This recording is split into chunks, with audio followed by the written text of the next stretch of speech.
Welcome back to Coffee, Kids, and Crazy. Seth and Brittany are here. And if you're watching, you can tell we have more people with us. We have some special guests. We fit as many people as we can at this table. Uh-huh. We are squished. And if you're just listening, we have Danny and Sherry Silk with us. Mm-hmm. Hey, guys. So we're very excited to have you guys today. Yes, it's very fun. Which, if you guys don't know, parents of mine, we start off with a meme. Okay. So, we don't know. Well, we're new. We're new to the corner. You're new. We want to bring a little bit of fun before we get serious. Trying to have a little excitement too. The world of memes have taken off in the last 6 months. Especially. They keep us all entertained. Uh-huh. So we have two for this morning. Yep. First one is a picture of a little toddler in the bathtub with shampoo all over his hair, and he's kind of rubbing it in. And it says, "Fact, toddlers are more afraid of getting shampoo in their eyes than anything you warn them about that could actually poke out an eye." Yep, that's true. This is exactly true. This just happened this morning because our livestock guardian dog, I think, got sprayed by a skunk, and Lincoln went out there and Winston touched him, and so Lincoln left his clothes outside and came inside, and he's in the shower, and he starts going, "Mom, Mom." I'm like, "What?" And he's like, There's soap in my eye. And it's like, you're not worried. Skunk spray. I know. Well, he's not worried about the 120-pound dog that is, playing with him, but he's worried about the soap in his eye. This reminds me, when I lived in New York, we had kids that lived in the ghetto, and they would hear gunshots all night and sirens all night. We took them out to camp, and they'd be so scared to put their feet on the grass and all the bugs. Like, you're scared of a fly, but not gunshots. Okay. All right. Well, all right, kids. Normals are very different here. All right. The other meme we have, I don't know if this is a movie clip or where it's from, but it looks like it could be, Mowgli from the Jungle Book, because he's got a little bit wild. That is exactly what it looks like. Hair of maneness happening, and in good fashion. Almost dreadlocks. Oh yes, it's almost there. And it said next year's school pictures, because it just looks basically what 2020's haircuts look like in the first 3 months. Yeah, totally. It looks like party in the front, or it could be business a mullet in the front and party in the back. It could or almost be a mullet. There's no reason to comb my hair. No, no one's gonna see me. It's probably 3 inches outward from his actual skull, but it's just amplified. That hairdo is awesome. So those are our memes. They're awesome. A little crazy, but it's, It's current events. It is current Current events. events. Very current memes. events. I don't think Lincoln's paid attention so much to his hair as now that he can't just go get a haircut. It's easy. Now it's a little easier, but in the beginning, he was like, "Can I please get a haircut?" We can buzz it. Just chop it all off. He had a lightning bolt for a little while in the back of his head. Mimi was a hairdresser for a while, so she was our quarantine queen. Right now. I cut so much hair in my family at the beginning of COVID. And Lincoln did get a lightning bolt. He did. Tay helped with that. I bet he loved it. He did. Are you ready to ask some questions? I'm ready, and that's what we're going to do today. We have, because Danny and Sherry are here, and we owe all of our parenting wisdom. Oh, I thought you were going to say these money. Guys. I thought That too. Yeah. But we just want to learn from them. So we're going to ask them questions. A few of our episodes as we go along are just us answering questions, but we want them to answer some questions. So here is question number 1. What would you guys say to this generation of parents? Pay attention. Maybe more than ever. I mean, this kind of the 2020 opportunity to refocus and to be reintroduced to your priorities, to cut down on some of the distractions, just all the things that we get taxed with time and attention, all our sports that we do, all of our extracurricular home activities that we do, all the school activities that we've done. It just breaks down the quality of the time at home. And so that, that's going to go away. That total refocus is going to dilute, and you're going to have an opportunity to get right back up. It's kind of like when you get yourself into credit card debt and then you get out of it with a check. You got a tax refund or something. You go, bam, you pay it off. You're like, whew, okay. This time next year, you're right back in the same hole spot, because you didn't learn the lessons of shifting to behave different. And I think that's really a big opportunity I think parents have with homeschool stuff, just becoming familiar with actually what's being taught to your children, what isn't being taught to your children, what is it that whole evenings together, are we eating at the table again? Do we have any kind of schedule to protect this new life? I think I would say seize the day. Yeah. I was going to say structure, because we lost a lot of structure. We don't have to be places. People are working from home. They're schooling from home. And so the structures are all, gray. And so I think it's really important for the parents' sanity, for one, and the children really like some form of structure. I know you, Addie, your middle one's always like, what's for dinner next week, tomorrow, whatever. And she's like, I want to know what my schedule is for school. I love that about her. But the other thing is just, for your own sanity. And I think, one of the things that when we started changing our parenting style way back when you were like 6,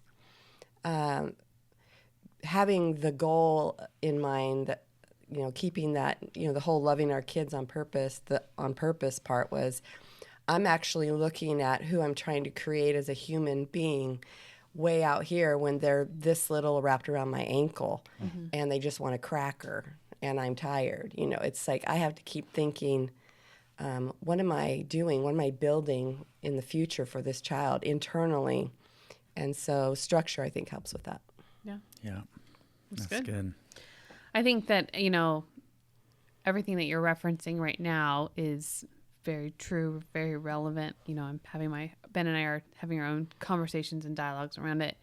But I think about, the single parents that are out there doing this, they are on they need more, I feel like, encouragement and just strength to pull on. And so what could you say to them? Like, how would you encourage single parents? Because I get that question a lot. Is like, I'm a single parent, and that's what they lead with is I'm a single parent. And so they're looking for something that is specifically encouraging to them. What would you say to single parents out there that are maybe facing the same thing or just not in the year 2020 moving forward? Like what wisdom and encouragement would you give to them?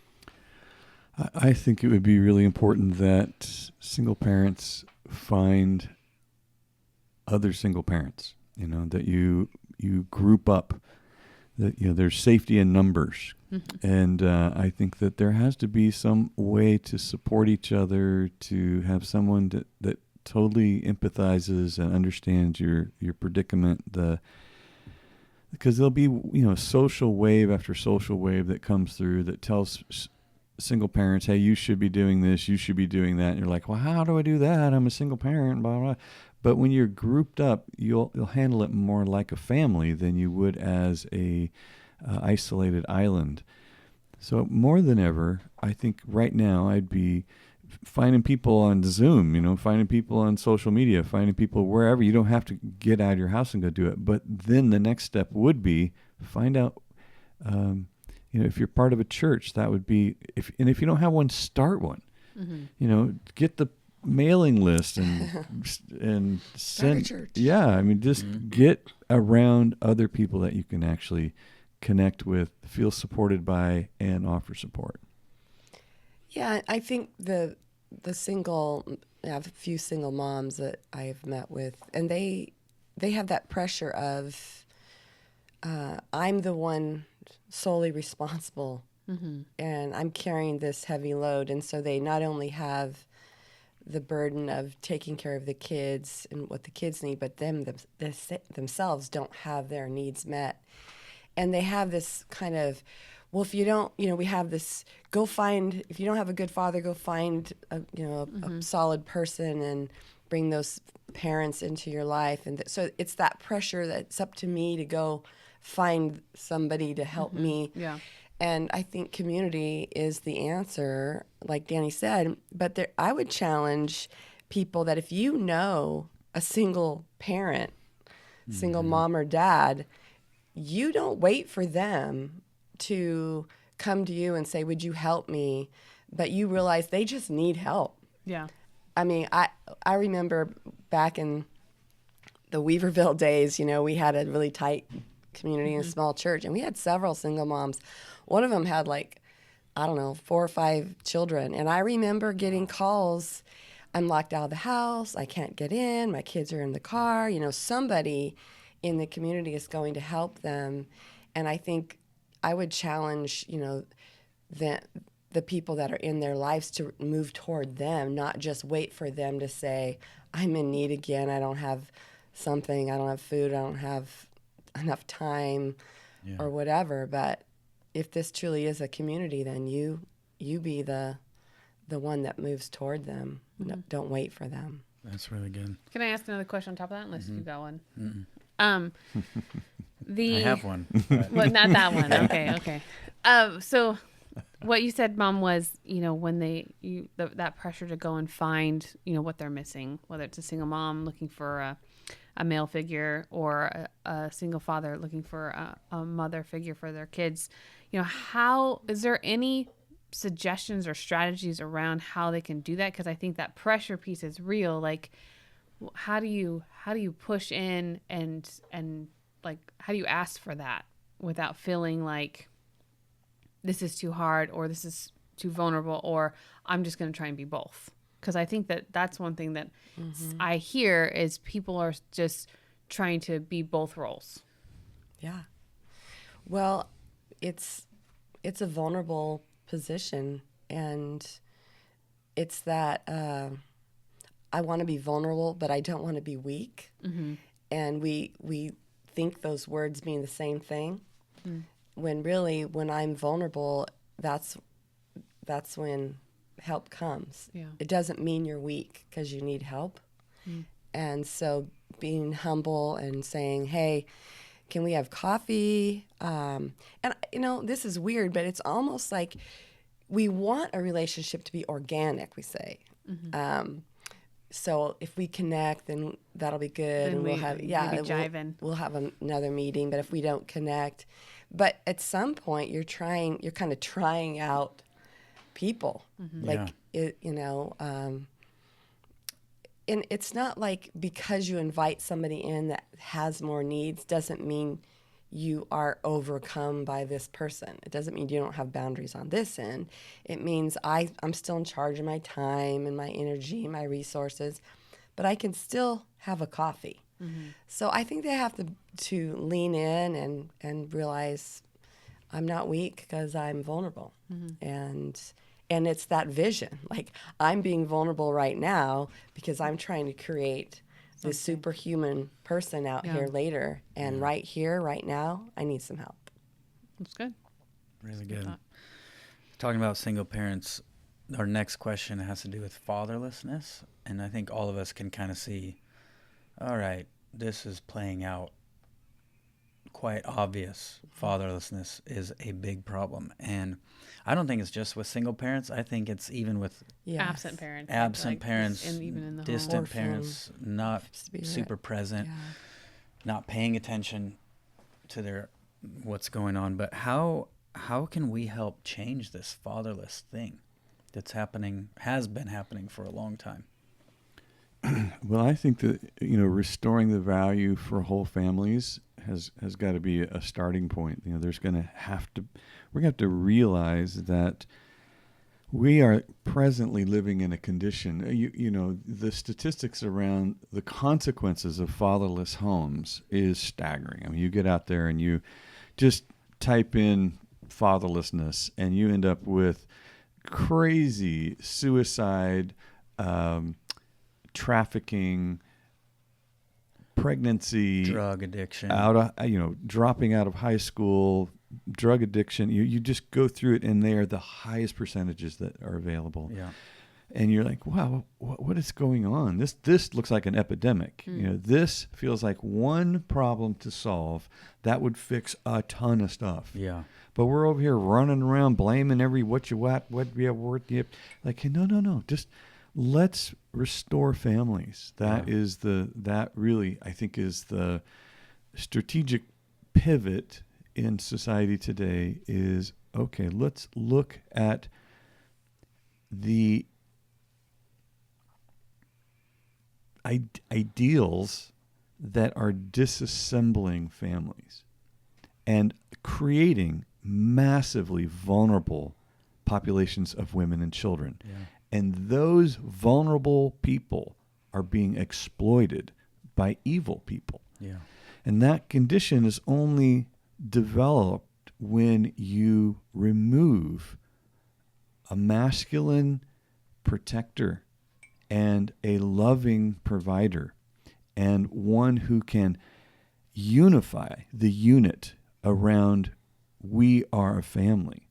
And then you build that society to interconnect that way, and you end up with a fabric of strength instead of a fabric of exploitation, which is what we have now. What do you think is one of those mindsets? I mean, I know I can look back and look at different places in the world and go, oh, potentially making money, or only being the provider. Like, I'm not really home because I'm so busy making money. I'm so busy with business or something like that. Like, it looks like to me that has been one of the problems, is like, oh, just work and just provide and everything's good as long as I have food on the table and a roof over your head. It's good, but it's not enough, because it's like, oh, the dad's not actually present, the dad's not the protector, he's only one element. So that type of mindset to me feels like it could be one of the things to look at and go, oh, that's what's helping cause this. Do you think that's right? And is there any others you would say is like, oh, this is one of the mindsets we need to adjust and go, hey, this being present is important. Being the provider, the protector, and present is super important. The whole family. Are there others as well that might be contributing to that? Well, it's interesting because of, currently we have the whole COVID thing going on, and people are working from home. So I think people are resetting their priorities. Like, they are having to be present more, and I hope that will make a difference. I know in my life and in my family's, like, I could say that divorce was one of the biggest problems with. I watched my brother, Uncle Ted. He's 5 years older than me, but probably my parents' divorce when he was 6, he probably was the one most affected.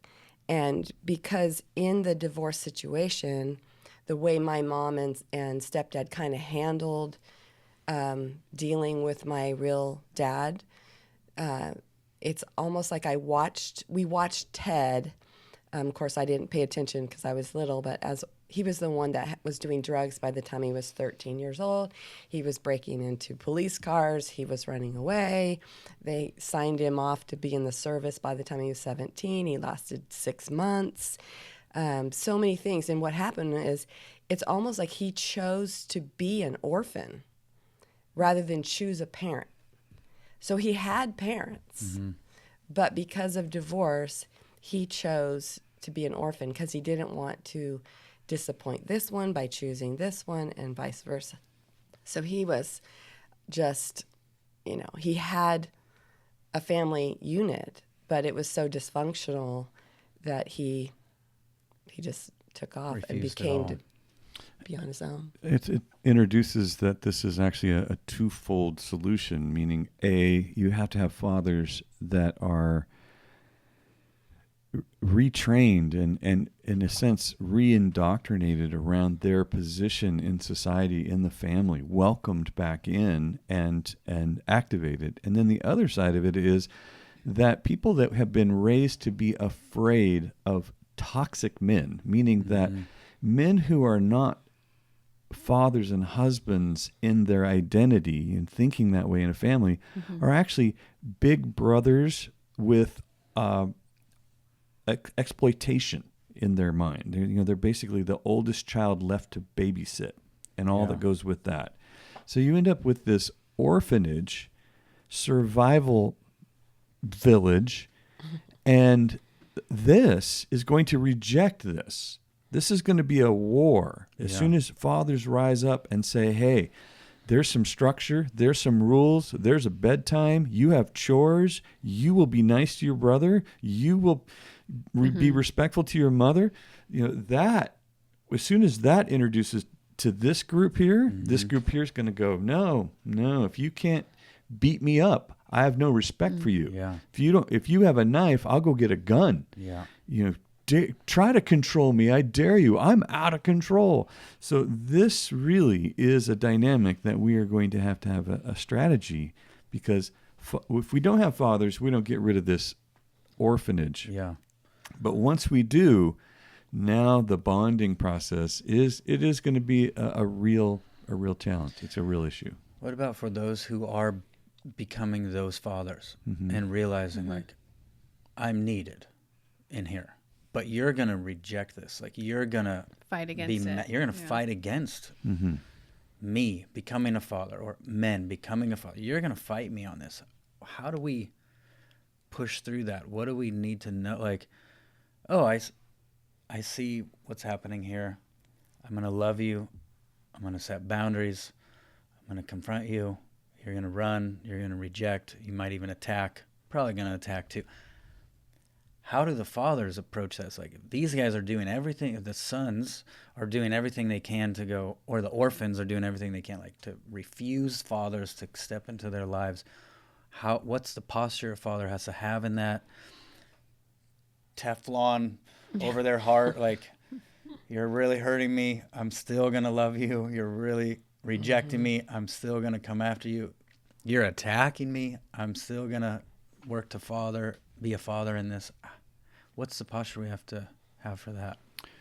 Keep your love on. I hate to shameless name drop a book title here, but it's culture of honor. It very much is loving your kids. It's all the stuff that we've been talking about for a very long time. It's how you protect connection, is that it really doesn't matter what you do. What matters is what I do. And I manage me no matter what you do. And that has to be training in masculinity. That has to be part of being a loving man, is that you take that kind of responsibility for yourself. Because orphans, leading the orphanage is a whole lot of what we've had. We've had little boys in charge of children. Yeah. And now boys and girls running around seeing who can get the biggest Maserati and who can get the the most diamonds stuffed in a bracelet. Like, that has been a goal. And preserving my selfishness has been a goal. And so everybody's shattering and abdicating their roles. That creates a reputation for mothers and fathers, men and women. So there'll be some undoing of reputation and momentum simply in repentance. These, the mothers and fathers are actually going to come out of the orphanage. They'll be the repentant amongst them will become the mothers and fathers. And so but societal, there will be a pushback against a leadership that presents as a father, because the orphanage will be scared to death that they are just more powerful orphans than me. You don't really love me. I don't even know what you're talking about when you talk about love. Yeah. And so that's the big tussle. It will be in society. Yeah. But as these trustworthy, loving men and women and mothers and fathers rise up, there will be a culture shift. But right now, we have a horrible reputation as a culture of very selfish people. This famous guy named Bill Johnson, he has a quote that I love, and basically it's rules without relationship equals rebellion. which is the whole, if I'm, the Bible is full of rules. Mm-hmm. We can rule the planet with rules. But God's after our heart. He is wanting us to be connected to him at the heart. So I care about my Heavenly Father and how I'm affecting him. And that transfers to the home. Mm-hmm. So working on connection and relationship is just as important as setting boundaries and rules. We all have those.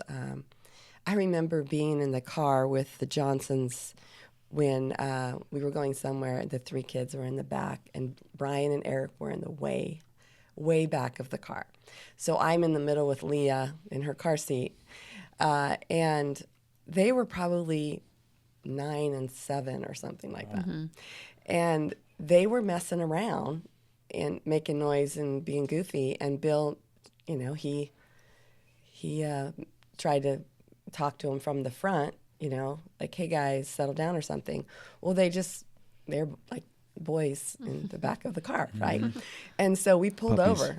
And in my house, if we pulled over the car when I was a kid, there will be blood. Yeah, that was after my mom tried to whip us with her arm from the driver's seat. Flip-flop. Yeah. So we pulled over, and Bill popped the hatch of the back of the car, and I'm just sitting there with, oh. And he went back there and talked to them, and I am 1 seat in front of them, and I cannot hear a word he is saying to them. Wow. And he just quietly said, hey, well, I don't even know what he said. It was like Jesus writing in the sand. We'll never know. Yeah. But it was that moment like, wow, you can actually, and whatever he said worked. Yeah. But that takes time. That takes that vision. That takes that purpose of relationship over rules. And, it can be done. Even if you starting from teenagers or you have kids that are older, if you work on the relationship and connection, it will pay off. Yeah.